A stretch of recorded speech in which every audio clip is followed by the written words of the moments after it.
बचपन ज़िंदगी का वो लम्हा होता है जिसे हम बार बार जीना चाहते हैं, पर अगर किसी का बचपन ही तकलीफ़ों से भरा हो तो उसकी ज़िंदगी कितनी कठोर बन जाती है। ऐसा ही एक शख्स था जिसकी ज़िंदगी बड़ी उदासी भरी थी। उसका नाम था अमित, लखनऊ का रहने वाला।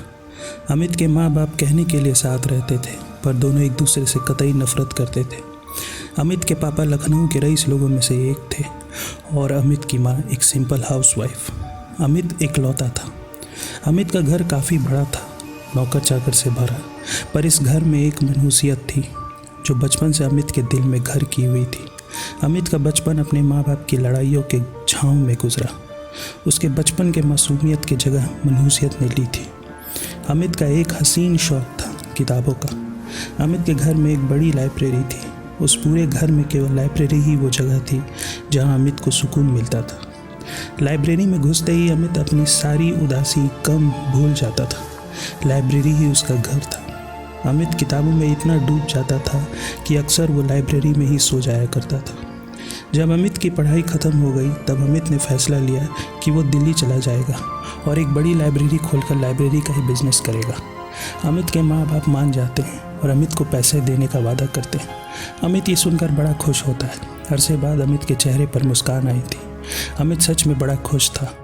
उसने कई सालों बाद अपने दिल में गर्माहट महसूस की थी। उसके सपनों को पंख लग गए थे। रात भर उसे नींद नहीं आई।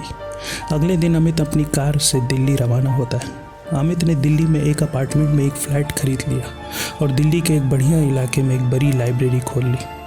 देखते देखते 5 साल बीत गए। अमित की लाइब्रेरी का बिजनेस खूब चल रहा था।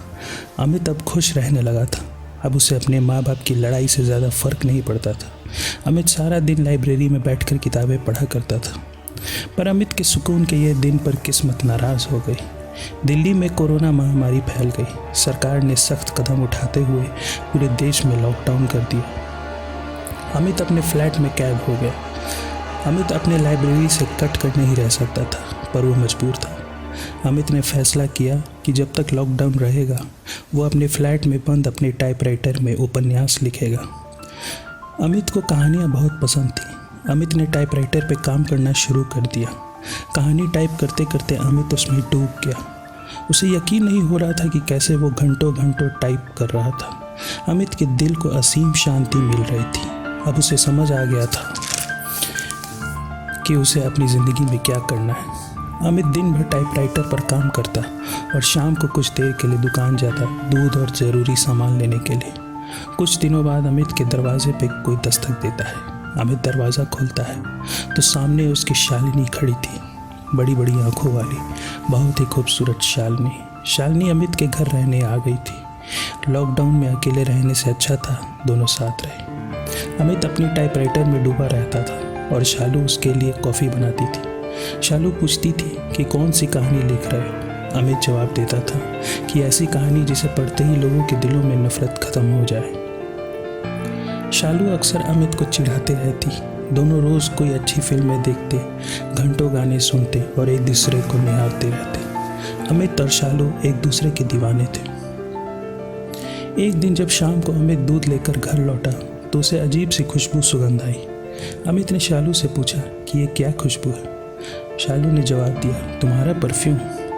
अमित को हैरानी हुई। वो कई दिनों से कोई परफ्यूम नहीं लगा रहा था। शालू भी ज़्यादा मुस्कुरा रही थी। अमित को शक हुआ। अगले दिन शाम को अमित घर से निकला दूध लाने के लिए। शालू ने दरवाज़ा बंद किया। अमित वहीं कोने में छुप कर इंतज़ार करता रहा। अमित को जिसका शक था वही हुआ।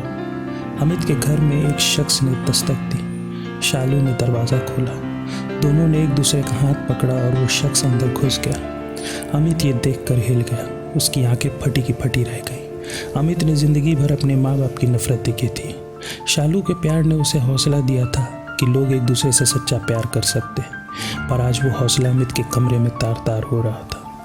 अमित के टूटे दिल से केवल आह निकल रही थी, पर यह समय गम में डूबकर आंसू बहाने का नहीं था। अमित के दिल में आग लगी थी। उसकी सोच पर पहरा लग चुका था। अमित तुरंत अपने कार के पास जाता है। अमित अपने कार में एक छोटा पिस्तौल रखता था। अमित वो पिस्तौल कार से निकालता है और अपने कमरे की तरफ बढ़ता है। अमित दरवाजे पर दस्तक देता है और शालू दरवाज़ा खोलती है। और अमित को सामने देखकर डर जाती है। शालू घबराते हुए लड़खड़ाते होठों से पूछती है, अमित तुम इतनी जल्दी लौट आए? अमित शालू को अंदर धक्का देकर घुस जाता है। सामने शालू का आशिक बैठा था। अमित को जितना देखना था उतना वो देख चुका था। अमित ने अपनी पिस्तौल निकाली और शालू और उसके आशिक पे चला दी। शालू और उसका आशिक फर्श पर गिर जाते हैं और सारा फर्श खून से लाल हो जाता है। अमित निढाल थका हुआ लड़खड़ाते अपने इलाके के पुलिस स्टेशन जाता है। वहाँ बैठे इंस्पेक्टर को अमित जाकर कहता है कि उसने अपनी महबूबा और उसके आशिक को जान से मार दिया है और दोनों की लाशें उसके घर में पड़ी है। इंस्पेक्टर ये सुनकर दंग रह जाता है। हवलदार तुरंत अमित को लॉकअप में डालता है और इंस्पेक्टर अपने साथियों के साथ अमित के घर की ओर रवाना होता है। पुलिस अमित के घर पहुंचते हैं पर उन्हें वहां कोई नज़र नहीं आता। अमित का फ्लैट साफ सुथरा था पर वहां किसी की लाश नहीं थी। आस पड़ोस के लोग पुलिस देखकर इकट्ठा हो जाते हैं। पुलिस उन लोगों से पूछती है कि यहाँ जो अमित रहता है उसकी प्रेमिका शालू को आप लोगों ने देखा है? पड़ोसी ये बात सुनकर दंग रह जाते हैं। वे कहते हैं कि अमित यहाँ 5 साल से रह रहा है। वो एक लाइब्रेरी चलाता है पर यहाँ अमित के सिवा कभी कोई नहीं आया। हमने कभी किसी लड़की को यहाँ नहीं देखा। इंस्पेक्टर कहता है, ताज्जुब है, अमित तो कह रहा था कि उसने यहाँ अपनी प्रेमिका को गोली मार दी है। पड़ोसी कहते हैं, पर हमने तो कोई गोली की आवाज़ नहीं सुनी। इंस्पेक्टर अमित के फ्लैट को बारीकी से देखने लगता है। उसकी नज़र टेबल पर पड़ी एक टाइपराइटर पर जाती है। टाइपराइटर के पास कागज़ों का बंडल था। शायद अमित कोई किताब लिख रहा था। इंस्पेक्टर उस कागज़ के बंडल में से सबसे ऊपर का पेज उठाता है। उसमें किताब का नाम लिखा था, बेवफाई। इंस्पेक्टर कुछ सोचता है, फिर उसकी नज़र टाइपराइटर में घुसी पन्ने पर पड़ती है। इंस्पेक्टर वो पन्ना टाइपराइटर से निकालता है। उसमें लिखा था, फिर अमित अपनी बेवफा महबूबा और उसके आशिक को गोली मार देता है और पुलिस स्टेशन जाकर अपना गुनाह कबूल करता है।